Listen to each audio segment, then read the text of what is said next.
Ooh, hey folks, Jesse here with Southern Reels, and it's a beautiful Friday afternoon here in North Carolina. And I wanted to take some time today to shoot a quick video showing you guys how I set my Livescope mount here with, the Livescope transducer on the bottom up to be rotatable and also mounted to the kayak or even to a boat. This could even be applied to a boat. I want to say that after having it like this for the past couple of fishing trips where I can control it myself and point it where I want to, takes the system to a whole nother level of effectiveness I can't even explain. But anyway, today we're talking about the mount, so I'm gonna jump right in, show you how I did it.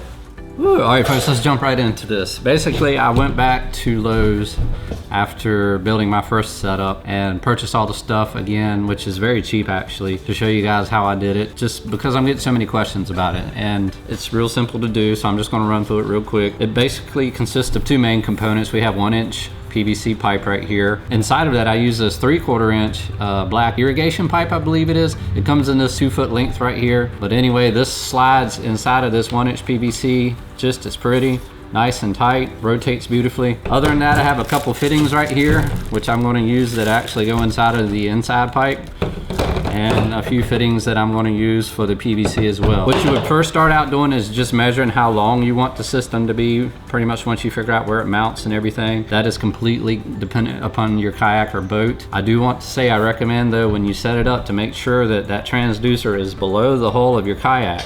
Basically, your kayak is not obstructing its view in that direction. So you want to make sure it's down below the lowest point of your kayak. I'm going to make this kind of at full length today based on the length of this pipe, just to show you guys what's going on real quick. Now mine, I have basically a hollowed out 8-trail mount for a Hobie that's clamping this pipe here. I know not everybody's going to have that or the ability to hollow that out like I did. So basically I figured out how to take a T right here, 1-inch T fitting that fits this pipe, and mount the system in that way. So that's what I'm going to do. So I'm going to basically take this pipe, I'm put the T right there where that's going to be. I have one fitting for the top of the pipe, this black pipe here that goes right in like that. I have another fitting for the other end of it that slips in the bottom of it. The purpose of this is just to reinforce this area here where the transducer is actually going to clamp down. And for the top rotating assembly, I have this cap right here which basically threads onto that piece that basically slips into the pipe like that. So I'm just gonna kind of mock everything up real quick as far as lengths. That's gonna go in there. You're gonna cut this T in, so I'm gonna start making that cut.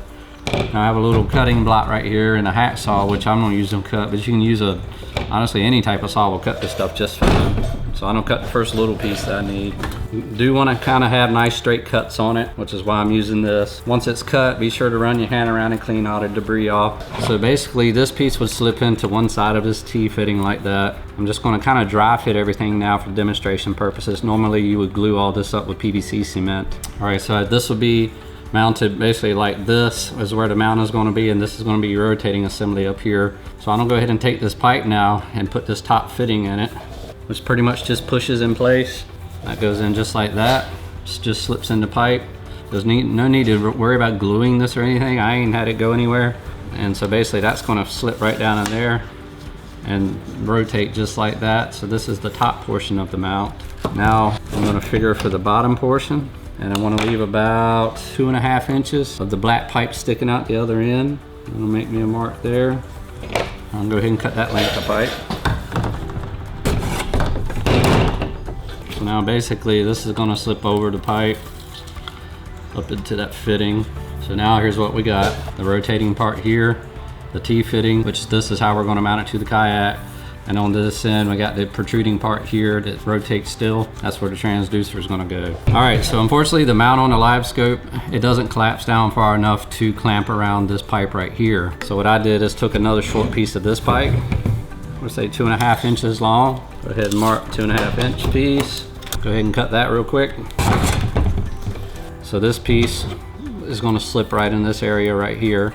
Unfortunately, if you clamp around this, it's not going to clamp down against this. So what we got to do is come in on this piece of pipe, pretty much take a streak out like that, kind of just 2 straight cuts. We're going to take probably 3/16 to 1/4 inch out of it. So you're going to have to make 2 cuts for this.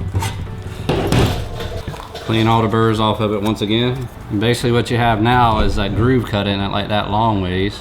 What that'll do is allow it, when you slip it over this and you clamp this down with the transducer mount itself, it's going to collapse and lock itself to that inner pipe basically. And at the same time, it acts as a stop once you get it clamped in place that keeps this inner pipe, you know, from sliding back up this way. It pretty much clamps and locks it down.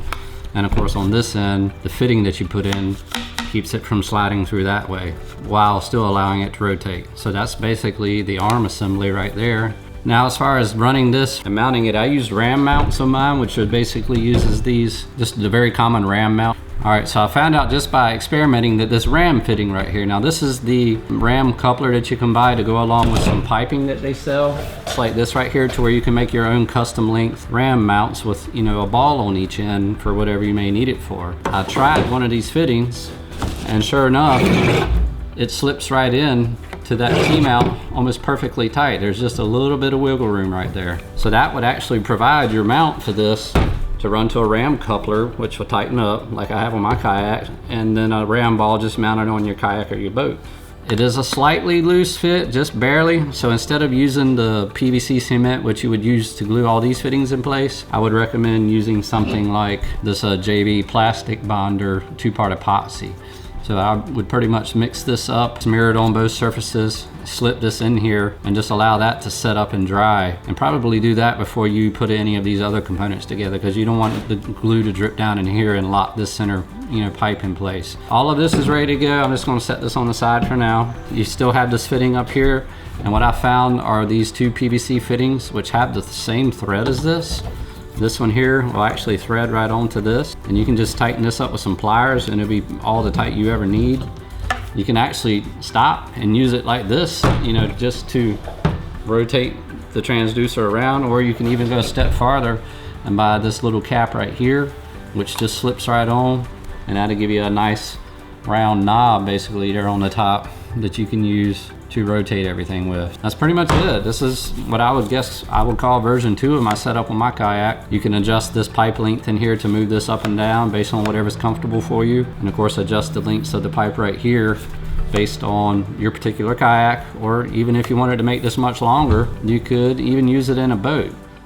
Well folks, there you go, version 2 of my custom 360 Livescope mount fitted for a kayak. The only difference from this and my original is the way it mounts right here. The original one, I just hollowed out an H-rail mount because I had it laying around that night. That's all I had to work with. It's working fine for me, so I'll probably just keep rocking that for now. But I just wanted to give you an alternative, and that's how I come up with this 3-way and just a glued in ram ball fitting, which would connect right to the ram coupler just like my existing mount is. Of course, this one's a little bit longer because I just went with the total length of that inner pipe that I had to work with, so it definitely would put it down lower. So I would shorten this up some. I would probably shorten this down some as well, about the same height that I have on my existing one, because this is actually really comfortable for me. And in the end, I would rough all of this up, or even this one up, with some sandpaper once I got it working and tested it a couple times, and then go ahead and paint it all black. Anyway, that's it. Not much to it. I'll put all the links in the description. And once again, if you're not subscribed to my channel, please take some time to check me out and go ahead and hit that subscribe button. I promise you I won't disappoint you in the future. Anyway, thanks for watching. Have a good evening. Peace.